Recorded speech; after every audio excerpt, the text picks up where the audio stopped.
అతి పురాతనమైన గత 75 సంవత్సరాల నుండి ఇక్కడ బొట్ల మల్లయ్య రైల్వే హమాలి దీన్ని ఇక్కడ నిర్మించడం జరిగింది. వారి తర్వాత మన మెంబె మల్లయ్య గారు, తర్వాత వడ్నాల మల్లయ్య గారు వాళ్ళ ఆధ్వర్యంలో మేము, తర్వాత మా కమిటీ అన్న, తర్వాత మేము జాయిన్ అయ్యాము కమిటీ అన్న. దీనికి ఇక్కడ మేము వచ్చినప్పుడు ఒక మామూలుగా ఉండే మేము కమిటీ అందరం కొద్దిగా ఒక తాటిపై నడుచుకుంటా దాన్ని ముందుకు తీసుకెళ్తున్నాము.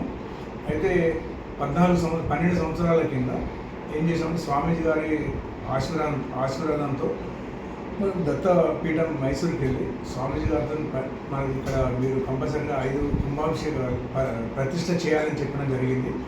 స్వామీజీ గారు మాకు టైం ఇచ్చి పంచముఖ హనుమాన్, శ్రీ లలితామాత, శివపార్వతులు, తర్వాత గణేశుడు, గణపతి, సుబ్రహ్మణ్య స్వామి, ఇవన్నీ స్వామీజీ చేతుల మీద వెళ్ళి మేము ప్రతిష్ట చేయడం జరిగింది 2013 ఫిబ్రవరిలో.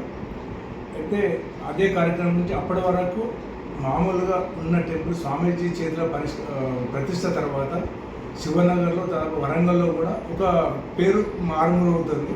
అందరూ కూడా భక్తుల సహకారంతో మేము అప్పుడు ప్రతిష్ట చేసినప్పుడు కూడా చాలామంది భక్తుల సహకారంతోనే దాదాపు మాకు అప్పుడు 40 లక్షల వరకు మాకు జమైనాయి. ఇప్పుడు అందరితో అది చేయడం జరిగింది. అలాగే కంటిన్యూగా మేము ఇలా మాకు మెయిన్ ఏంటంటే ఇక్కడ వెళ్తుందంటే పర్పస్ సంఘం పర్పస్ సంఘంలో క్షేమనిధి కింద 25% గుడికి ఇస్తారు దాతలు. ఒక ఫంక్షన్ హాల్ రామాలయ అనుబంధ సంస్థ ఫంక్షన్ నుంచి నెలకు 25,000 మేము తీసుకోవడం జరుగుతుంది.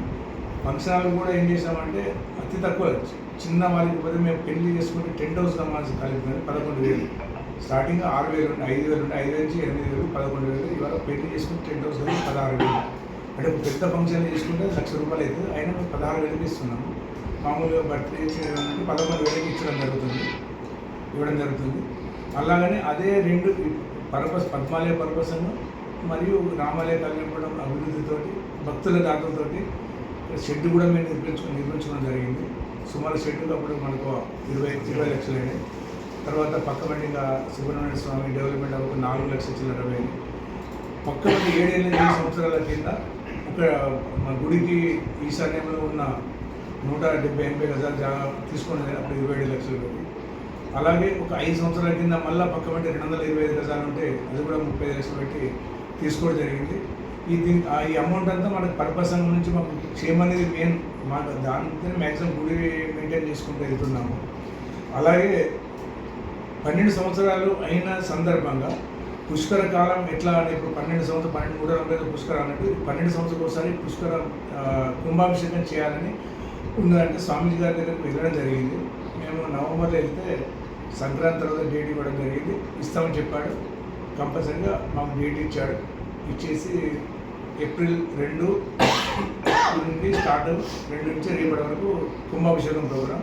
దాని తర్వాత శ్రీరామనవమి ప్రతి సంవత్సరం మేము ఇక్కడ దాదాపు 5,000 మందికి భోజనాలు ప్లస్ 5,000 మంది ఇక్కడ గత 40 సంవత్సరాల నుంచి జరుగుతుంది. అట్లానే అలాగే డెవలప్మెంట్ అయిపోతే పబ్లిక్ కూడా పెరుగుతున్నారు. అందరూ కూడా మా పబ్లిక్ కూడా సహకరిస్తున్నారు. ఎందుకంటే మేము చేసే పనులు, ఎందుకంటే ఒక్కొక్క డెవలప్మెంట్ వాళ్ళు తీసుకున్న ఫండ్ ₹1 కూడా మిస్ కాకుండా మా కమిటీ వాళ్ళని కూడా ఏదైనా ఇక్కడ పోయినా కూడా ₹1 కూడా మేము పెట్టుకొని పోతున్నాం.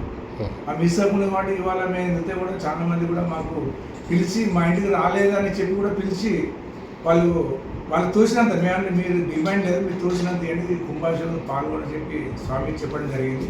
కాబట్టి అదే కార్యక్రమంలో మేము ముందుకు వెళ్తున్నాము. ఇవాళ నిన్న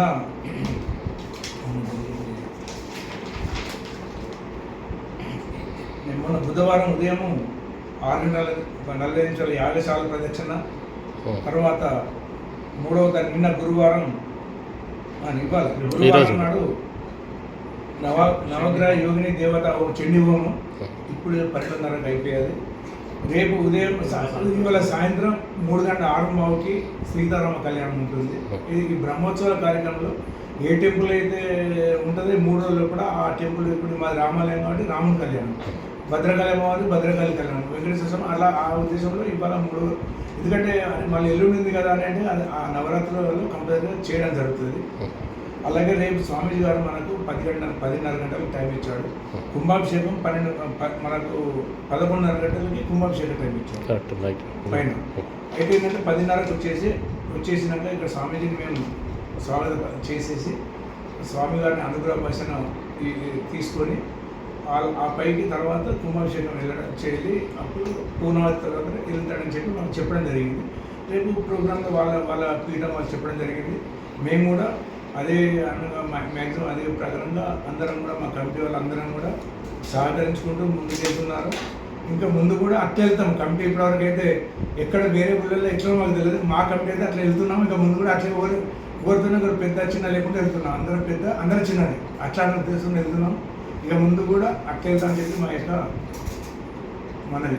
మీ పేరు మంచాల కృష్ణమూర్తి, కార్యదర్శి. సంవత్సరాల క్రితం రామాలయంలో పంచముఖ హనుమాన్, లలితాదేవి అమ్మవారు, రామలింగేశ్వర స్వామి వారు మరియు 2 ధ్వజస్తంభాలు పునఃప్రతిష్ఠ మరియు పునఃప్రతిష్ఠ కార్యక్రమం అవధూత దత్తపీఠాధిపతి శ్రీ శ్రీ శ్రీ గణపతి సచ్చిదానంద స్వామీజీ వారి ఆశీస్సులతో శ్రీ శ్రీ శ్రీ విజయానంద తీర్థ స్వామీజీ వారిచే చేయడం జరిగింది 12 సంవత్సరాల క్రితం. ఆ సందర్భాన్ని పురస్కరించుకొని మేము ఎవ్రీ ఇయర్ యాక్చువల్గా బ్రహ్మోత్సవాలు అంటే చేయాలి ఎవ్రీ ఇయర్, కానీ అది పెద్ద ఖర్చుతో కూడుకున్న పని కాబట్టి మేము ఎవ్రీ ఇయర్ మామూలుగా మా ఆలయంలోనే వార్షికోత్సవం చేయడం జరుగుతున్నది. తర్వాత 12 సంవత్సరాలకు ఒకసారి పుష్కరకాల కుంభాభిషేకం చేయాలి కదా అనే ఉద్దేశంతో గత 2 నెలల క్రితం మేము కమిటీ అంతా మైసూరు దత్తక్షేత్రం వెళ్ళి స్వామివారిని అడగడం జరిగింది, వారిని ప్రాధేయపడడం జరిగింది. మీరు ఒకసారి వచ్చి మా క్షేత్రంలో పుష్కరకాల కుంభాభిషేకం చేయాలి అని అడిగితే స్వామీజీ వారు వెంటనే స్పందించి నేను తప్పకుండా మీ క్షేత్రంలో వస్తా, చేద్దాం తప్పకుండా అని అన్నారు. ఆ స్వామీజీ వారు అన్నట్టుగానే మాకు జనవరిలో వాళ్ళు ఇన్ఫర్మేషన్ ఇవ్వడం జరిగింది. ఇన్ఫర్మేషన్ ఇచ్చినట్టు ఇప్పుడు మేము నిన్నటి నుండి ఆ యొక్క పుష్కరకాల కుంభాభిషేకం యొక్క కార్యక్రమాలను యాగశాల ప్రవేశం గోపూజతో ప్రారంభించుకోవడం జరిగింది.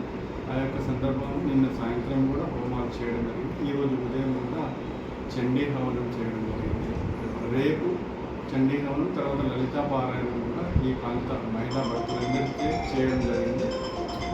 రేపు మేము ఎంతో ఎదురు చూస్తున్న ఈ ప్రాంతంలో భక్తులందరూ ఎదురు చూస్తున్న పుష్కరకాల కుంభాభిషేకం యొక్క గడియ కోసం రేపు స్వామీజీ వారు మా యొక్క ఆలయానికి ఉదయం 10 గంటలకు రావడం జరుగుతుంది. ఈ యొక్క సందర్భాన్ని పురస్కరించుకొని ఈ ప్రాంత మహిళామణులందరూ కూడా మంగళహారతి పళ్ళతో విచ్చేసి స్వామివారిని ఘనంగా స్వాగతం పలికి మన ఆలయానికి అందరం కలిసి తీసుకొని వచ్చి స్వామివారికి ఘనంగా స్వాగతం పలకాలని అందరినీ కూడా రామాలయం ట్రస్ట్ చాలా ఆహ్వానం చేయడం జరుగుతుంది.